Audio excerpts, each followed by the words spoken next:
In the first quarter of this year, the cargo throughput of Beibu Gulf Port in South China's Guangxi Autonomous Region reached 68.77 million tons, up 5.5% year-on-year.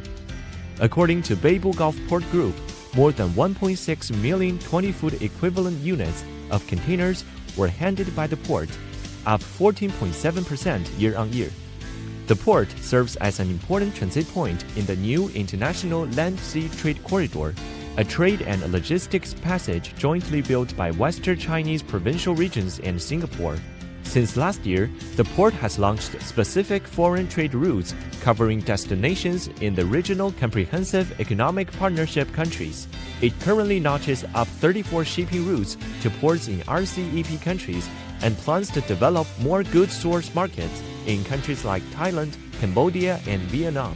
北部湾港先后开通了日本、缅甸、越南、泰国等国家多条 RCEP 直航航线，至东盟国家航线达到36条。